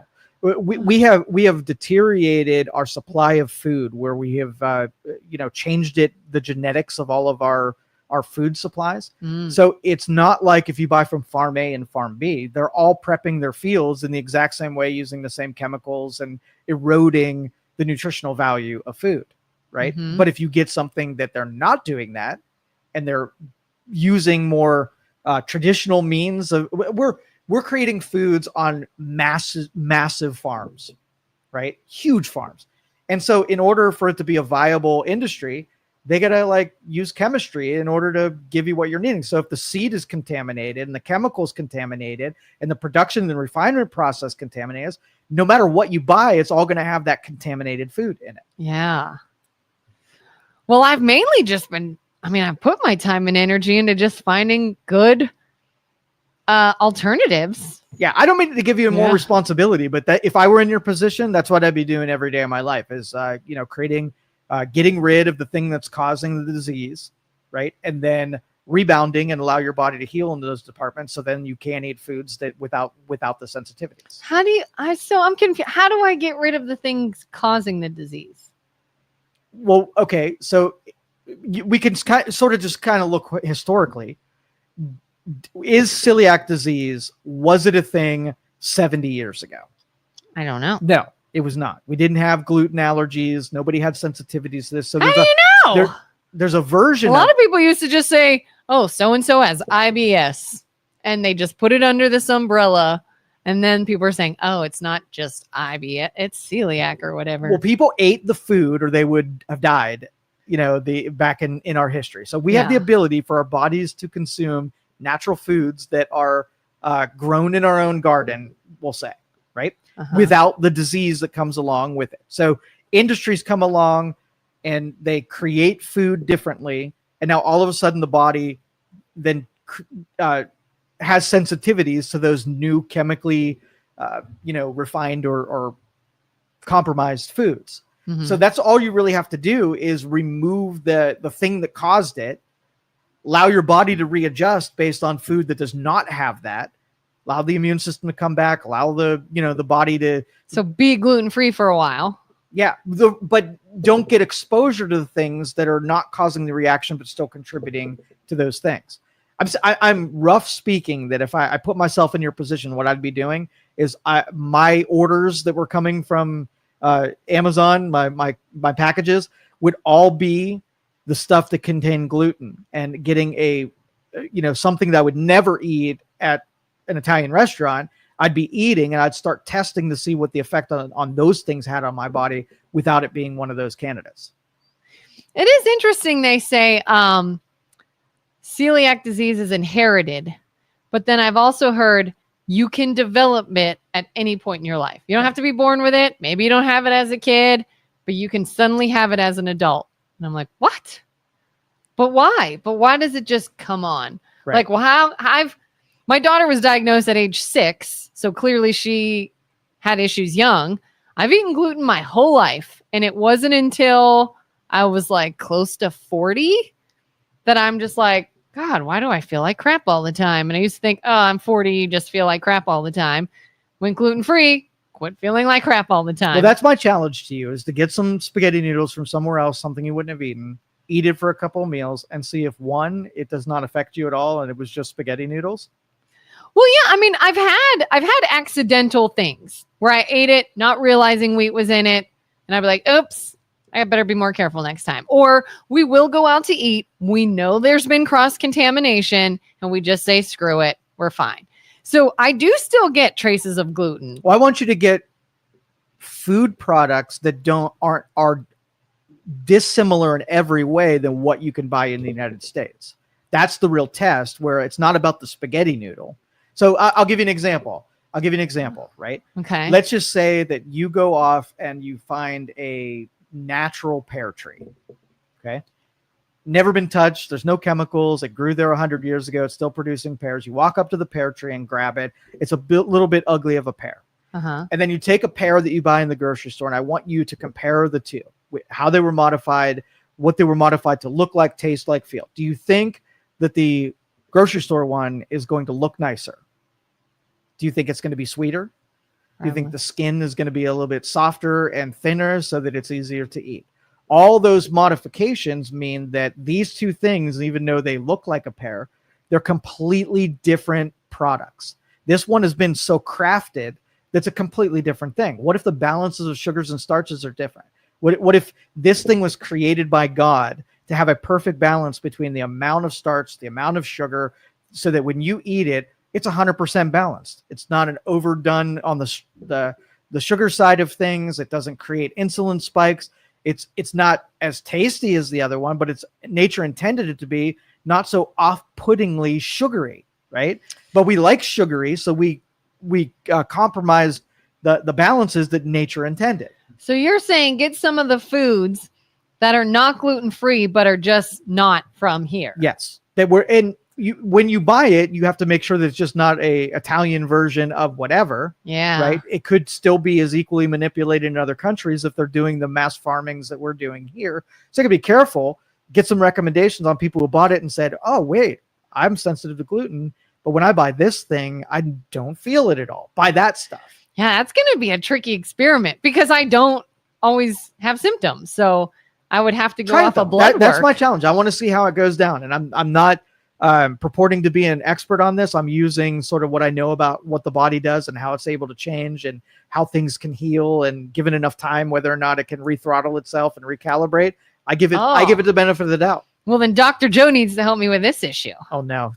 BJ is sweating right now. He's sweating. All right. We don't have to talk about it if we don't. No, do it. Shouldn't. I mean, we'll just cut this out if BJ says we did bad things. Yeah. The internet doesn't like you talking about health. Yeah. Because I am not an authority. Don't eat pears. Don't eat spaghetti. Don't do anything. How do you feel about the idea of lymphatic massage and aiding your own lymphatic system with draining fluid by just like doing things like this? Like I'm draining my lymphatic fluid right now, according to a physical therapist. Buy into that, or you're like that? You're not doing anything. So, when I was in my impressionable years, okay, one of the mission statements on anything that I would touch was recreating natural circumstances and situations. I was in reptiles at the time. And the best way to do reptile husbandry is to recreate conditions where letting the thing that you have act and behave as normal as absolutely possible, right? Same temperatures, same substrate, same plants and trees, same food that they'd be eating, and let the reptile be what the reptile is. You do not have to give them pills and vitamins and do coatings on things. If you can get things as natural as possible, then the natural things will naturally happen, and you don't have to worry about any of that. So I had my group of just do what constitutes as natural, and you'll be okay, right? So I ask myself, when you do external things, you are trying to fix something that's wrong. Yeah. If I have to give somebody a shot, it's because I messed up somewhere. If I have to do a supplement, it's because I didn't eat as much as something as I should have. Mm-hmm. So I'm more or less looking at identifying where I went wrong and ultimately fixing the wrong than I am about, I just got to eat supplements for the rest of my life so I don't have to actually get the thing out of the food that I need, right? So if you have to, massage your lymphatics, I'm like, okay, so when God placed your body on this earth, right, is God like, man, they need to really massage these different organs and glands? That's what I intended. Or should they be doing things that naturally make these glands become super active and taxed and added frictions on them? So I'm more likely to say, if you want to mail it in and do the lazy thing, massage your glands, or just be so active that those glands take enough, friction that they milk themselves. But why is it that? So I got interested in this because I have an issue regularly where my legs swell. They swell every day. Like if you looked at my ankle, calf, leg first thing in the morning, and then again at night, you'd be like, that's a totally different leg. Yeah.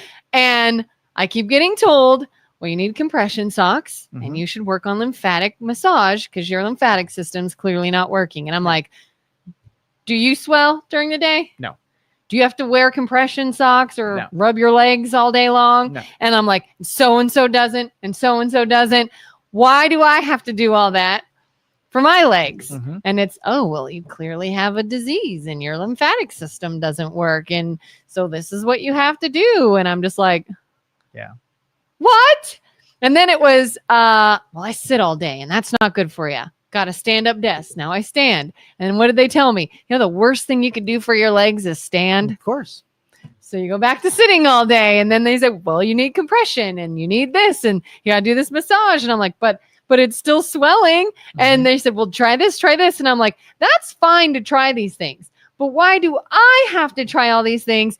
And 85 other people I see today don't have to do anything at all. And their legs stay the same size all day. Mm-hmm. Why is that? That's not fair. There are too many variables in this question. They really are. They really are. Because it might be that you're just playing a losing game.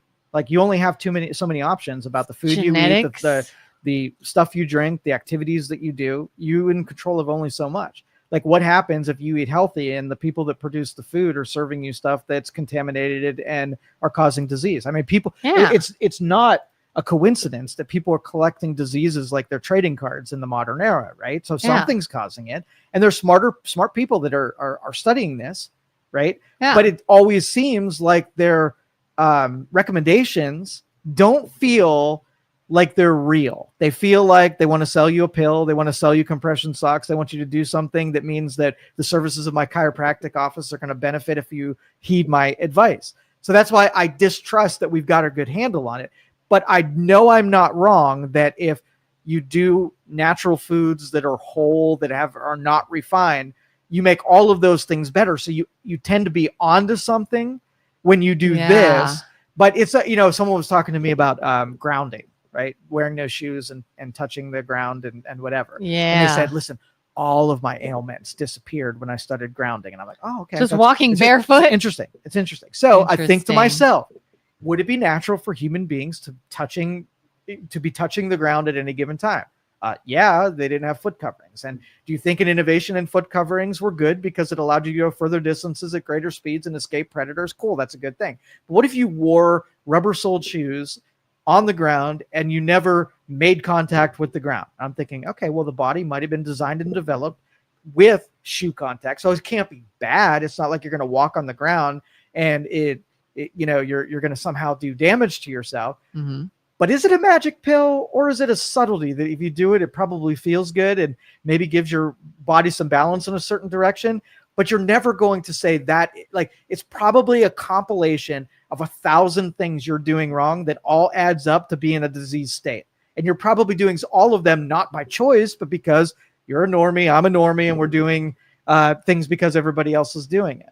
Yeah, like my biggest frustration comes from when I'll literally sit there one day and I'll think, what did I eat today? I had protein, I had eggs, I had vegetables, I had chicken. I could count everything I did right in a diet. Did you drink anything? I drank water. I got electrolytes. I got in a workout. I used weight-bearing exercises to increase my muscle mass. I got good sleep. I make sure I get enough sleep every day. I do everything right. Yes. And you're telling me I was just missing this. And I was like, nobody else is doing that. Nobody else. I watched that person hit up the fast food drive-thru today. I watched that person say, I never exercise because I'm too tired. That person sure as heck doesn't strap on compression garments and do self-massage every day, all day long. Why is it my legs are swelling when I did everything right and nobody else does? So I'm like, is my lymphatic system broken? Is it just something I have wrong? Yeah, and as you keep asking people, you will keep assembling those weird snake oil things to do before that's all you do is you're in the constant pursuit of the magic bullet, right? And when they don't work, you're like, whether it's the red light stuff or the lymphatic or the chiropractic or the grounding or the salt crystals or the ozone stuff, like there's a million of the things that are going to solve you. And when they don't, you keep buying more of those apparatuses. All they say is, well, it's genetics. It's genetics. Sorry. We all have things. I had a doctor tell me, oh, we all have things we don't like about ourselves. This is yours. You just have it. It's genetic. Your mother's legs do this and your aunt's legs do this. And I'm like, it's true, but maybe we all have this issue. I don't know. Jerry says, massage helps increase circulation, triggers endorphins and serotonin. calms the nervous system, among other benefits. Kelin, I feel your swelling pains. And that's the thing. I'm all for massage. I love massage. I wish I could get massaged every day. But when you tell me, when I had this therapist I'm not kidding. Let's say this is my leg.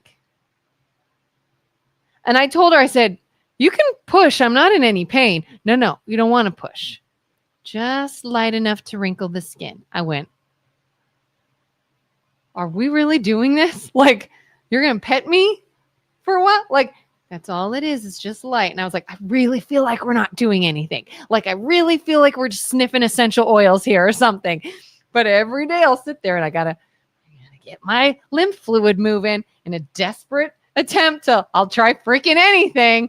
And I'm like, is it doing something? And maybe people who know about this will say yes. I don't know. I'm not impressed, but. Have you tried opium yet? No. Like there was a time in the 1800s where a lot of people used opium as a solve for all of their problems. So opium? Opium, yeah. You know, the weirdest thing I heard. What's that? Back, I don't know how many decades, whatever ago, when women were acting crazy or frustrated or stressed or losing their minds, what they needed, so you needed an orgasm. And there was a person, you would take them to the doctor, they would induce orgasm and say, and the woman's suddenly in a better mood and not a raving lunatic anymore. 100%. Like that's good science. That was medical advice. And think, there's somebody who got their dream job of being the orgasm doctor. Yeah. You think women like lined up back in the day to be like, oh, I have a headache. Better go see the doctor. Well, and I bet you, if you looked at the results of the lady who pet you, because it felt good and had another human being touching you, and if it had even the loosest connection with feeling good when you left there, like Jerry said, you get a lot of chemical baths when you do things that feel good and whatever. And so some of it is like, it feels good. Why wouldn't I do it? And I feel better. And I've created a positive feedback loop about something I'm doing. Right. So why would they not do more of that when everybody who leaves their office says 5 stars? This was the best. Yeah. You know what I did one time? I mentioned the other day as a joke, but I tried it one time. That sound therapy where they have the bowls and you are sucked into every no. liberal. I in no way thought it was going to do anything. Oh my goodness. But these people I knew were going and like, you got to try it. And I'm like, sound therapy. Oh, I'm telling you, it's so relaxing. It's so great. God. I'm telling, just try it. I was like, fine, I'll go. And you literally, like, you bring a mat or a chair, whatever you want to lay, and you just lay back. And this woman's like, in bowls, and goes over you and does this. And I'm just laying there. And some people fall asleep. You fall asleep because it's a dark room and you're not doing anything. And it's later in the day. And everyone's like, how do you feel? I was like, I'm a mother who got to sit in a dark room listening to music and close my eyes. So. Oh, so nap time? That's exactly what it was. You took a group of women and said, here's an hour to take a nap. And they're like, sound therapy was amazing. Exactly. And I was like, I don't really care what noise you were making. I got to come and just lay down for a while. There's no way that you could just recreate it as sit in your living room and take a nap with quiet music on. You absolutely need a professional to You needed the bowl. You needed the bowl. And it goes around. Because I know on YouTube, I bet you if I looked and said bowl sounds on repeat, like there's no way it's the sound waves going into your body. It's permeating the epidermis. Yeah. And it's stimulating the endocrine system, which is then massaging your lymph nodes. So what do you think it was? The person who was like, you really got to try this. It's so great. And I said, fine. What do? You just lay there? She's like, yeah, you just lay there. If you fall asleep, you fall asleep. Some people, it's a release. They cry, whatever. I said, people cry from this? Mm-hmm. And she says, it's a release. You release all kinds of things. Absolutely. And I'm like, what was that? Did that woman just need to cry? Yes. And she's like, here's my chance. I'm going to say it's the sound therapy, but I just need to lose my shit for a minute. Yes. And this is a safe space to do it in. You don't need the guru to do all of these things, I assure you. Which is why I'm saying, make the swelling stop, because I ain't buying this light touch up my legs. It's not doing anything. I put on compression socks. I fight with those freaking things every day. And you know what happens? When I wear compression socks up to my knee balloons. Yeah. So then they say, oh, you got to do a full leg one. And I was like, it's 90 degrees out and I'm not wearing a full leg compression hose. And then you're going to have to do a corset because we then got to Oh, they do. They got full body ones. You can have like a full body tights on. And then I see these things that are like lymphatic drainage tights. All you do is strap it on your body and you're draining your lymph fluid. And I'm like, how? How does that work? Yeah. I don't know. It's pushing fluid to your lymph nodes. I honestly think that your body shouldn't be able to naturally move fluids around itself. It should. And other people's do it every day. Yeah. Why does mine not? Yeah. Why? Like, I want to know why. I have known you since you started this journey, right? And so if you, let's just say you never looked at nutritional food, right? You never ate it, never knew what it was. And all you did was eat cheeseburger.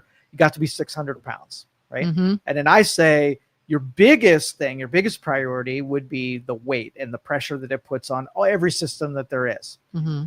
Do you think that on the pursuit of getting your weight down, that you would experience those things that other people weren't experiencing? Do you think it'd be hardships or weirdness as you solve one problem that a couple other pop up, like the whack-a-mole type of thing? Yeah. Right. I think because you're recalibrating your body and you're doing good things for it, that now it's sort of like highlighting and making a bigger emphasis on things that will be solved in the future. But I think you keep doing what you're doing, keep getting healthier in different departments, and allow your body to take the same amount of years that it took to get in this position it is to recalibrate. So if it took 20 years to get in the position that you were. But what if the leg swelling has been a thing my whole life? Right. But if I'm a doctor and somebody comes to me that is healthy in 20 different departments, so much easier to isolate what's causing that problem than if someone comes to me and everything's out of whack. I'm just going to put you on medications because not that I can't even figure it out. There's too many variables to work on that problem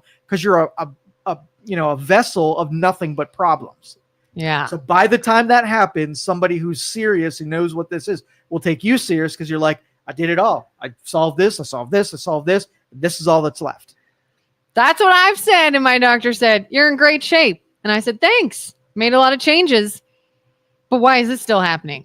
And we all have things we don't like about ourselves. How fast would I fire that doctor? You tell me. How fast? That's exactly what it was. We all have things we don't like about ourselves. You pick a doctor. You pick a doctor that knows the human body better than that, and isn't lazy and has disconnected from trying to help you solve a problem. Even remember, doctors, they're used to seeing people with big problems, things that are life enders, right? So little miss, my legs are too big, comes through her door. She's like, suck it up, Karen. Right. Yeah. But if you come across someone who's like, oh, we'll say like athletes are also complaining about something that are not critical. They're looking to accentuate or excel in departments that nobody even is there. So you have to get a specialization that not whole job is just to keep you alive. You want to be healthy and thrive in different and better departments. Yeah. Sorry, BJ, for talking health. BJ. Sorry. And he told us we're out of time too. Oh. BJ's like, shut the hell up. What? God.